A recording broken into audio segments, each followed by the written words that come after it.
Fail कर मिला आपको?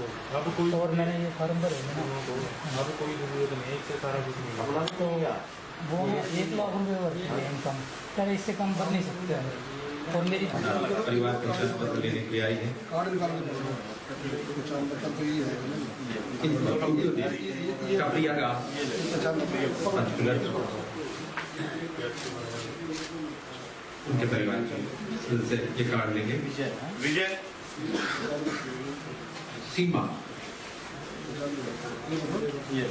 सीमा के परिवार से, सीमा जो कपिया गांव पंचकुलर से हैं,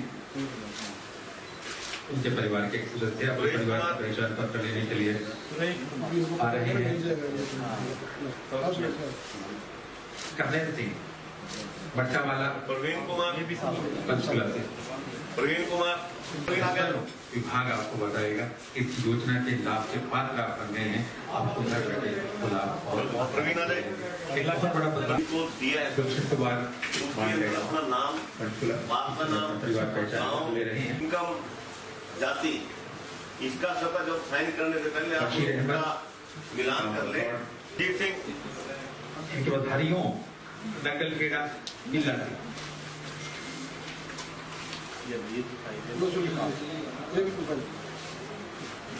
इनके बाद सुखदेव जसविंदर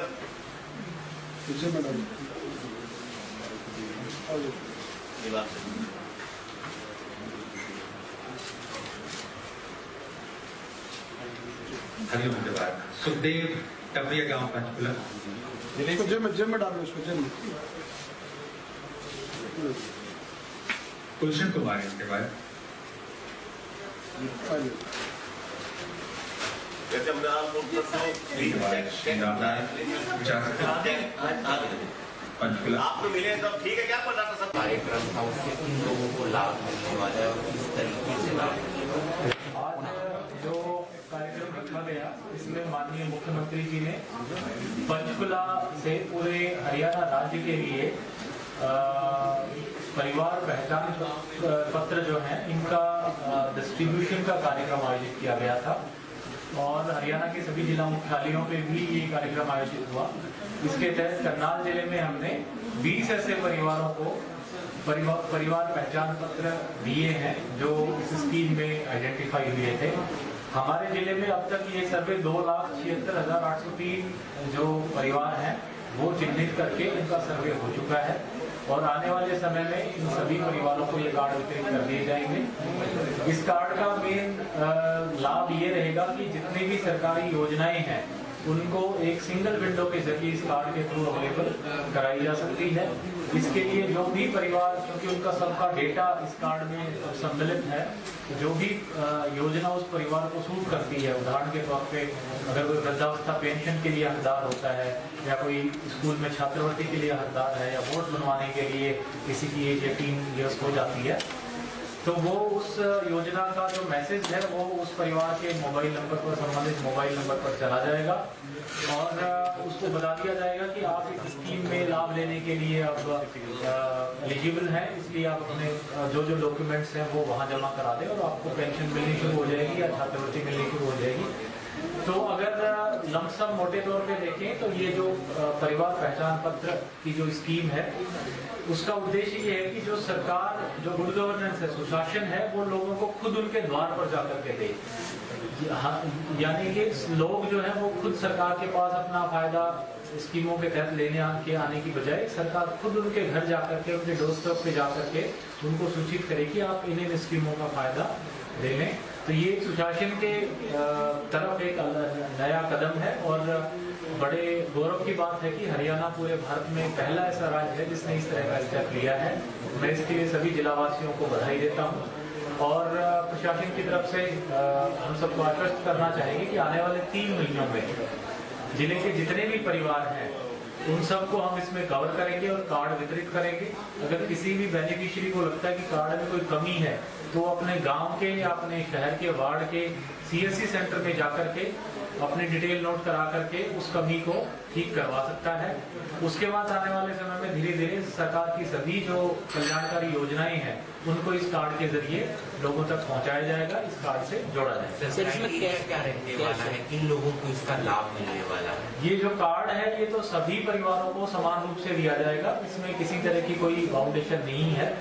उसके बाद चूंकि इस कार्ड में सारी डेटा आएगी, इसमें बेनिफिशियरी का नाम, उसकी परिवार की detail, caste, BPL status, income status, ये सारी चीजें आएंगी। और ये हमारे टीमों ने एक सर्वे करके वेरीफाई किया हुआ है, इसलिए ये सूचना बड़ी ऑथेंटिकेटेड सूचना है। और उसके बाद जब उदाहरण के तौर पे अगर मेरा कार्ड बनता है तो मेरी इनकम के आधार पे, मेरी बीपीएल स्टेटस के आधार पे जो जो योजनाएं मुझे मैं फिट बैठता हूँ, जिनको सरकार के नियम के हिसाब से फायदा मिलना चाहिए, वो उन योजनाओं का फायदा मुझे मिलेगा। तो ये जो कार्ड है ये तो एक प्राइमरी तौर पे पहचान के तौर पे है, और उसके बाद सारी की सारी योजनाओं को इस कार्ड से जोड़ा जाएगा। इस कार्ड में उस परिवार की सारी डिटेल्स जो है वो ऑटोमेटिकली चिप के जरिए अधिग्रहित करेंगे। सर इसके कैंप भी लगाए जाएंगे ग्रामीण क्षेत्रों में? जी, जैसा कि आज माननीय मुख्यमंत्री जी ने बताया कि जो अगस्त माह है इसके 27, 28, 29 तारीख को सारे के सारे गांव, ग्राम पंचायतों में और नगर पालिकाओं में, नगर निगमों में कैंप लगा करके भी नए कार्ड बनाना, कार्ड वितरित करना, और अगर किसी कार्ड में कोई खराबी है तो उसको ठीक करना, इसके कैंप्स लगा करके भी ये कार्य तेजी से कराया है। सर जैसे कहा है कि 2000 परिवारों का तो सर्वे हो चुका है, और अब चूंकि कार्ड प्रिंट होने शुरू हो गए हैं तो कैंप लगा करके लोगों को बांटा जाएगा। जो परिवार छूट जाएंगे उनको हम खुद सर्वे करेंगे। लोग अपने अगर एक पर्टिकुलर टाइम जब तक हम सारे कार्ड बांट देंगे, उसके बाद अगर लोगों को कार्ड नहीं मिलते हैं तो अपने CSC पे जा करके अपना नाम दर्ज करा सकते हैं, और हम चेक करके उनको कार्ड बांट। इसमें क्या की डिटेल जैसे आधार कार्ड क्या चाहिए होगा, राशन कार्ड? इसमें जब सर्वे की टीम आएगी तो उसमें परफॉर्मा है जिसमें जो जैसे माता पिता का नाम, इनकम स्टेटस, आधार कार्ड, जाति, ये सारी सूचनाएं जो बेसिक सूचनाएं हैं वो लेती है। सर्वे की टीम वहाँ पे आएगी और उनको सूचित करा के इन्फॉर्मेशन कलेक्ट करेगी। बिल्कुल, ये आईडी के रूप में भी इस्तेमाल किया जा सकता है, और इसमें जो स्कीम्स की बेनिफिट है वो भी इसके लिए। कोई भी योजना जब शुरू होती है तो गड़बड़ियाँ पाई जाती है, इसमें बिल्कुल, क्योंकि कई बार जो कार्ड्स बनते थे या जो सर्वे पुराने हुए जिनके आधार पर अभी भी बेनिफिट दिया जा रहा है, उदाहरण के तौर पे बीपीएल का बेनिफिट है या डिस्ट्रेस कूपन का बेनिफिट है, वो क्योंकि हो सकता है सर्वे में कोई इस तरह की गड़बड़ियां नहीं हो, लेकिन ये कार्ड इस तरीके से कार्य करेगा कि लेटेस्ट तो सर्वे है, बिल्कुल इमीडिएट सर्वे है, और लोकल CSC पे अपडेशन पॉसिबल है, इसलिए तुरंत उसको अपडेट भी वहीं का जो उसी गांव में जो CSC है वहां से अपडेट भी किया जा सकता है। तो काफी हद तक इसमें इस तरीके की अनियमितताओं पर रोक है। ठीक है।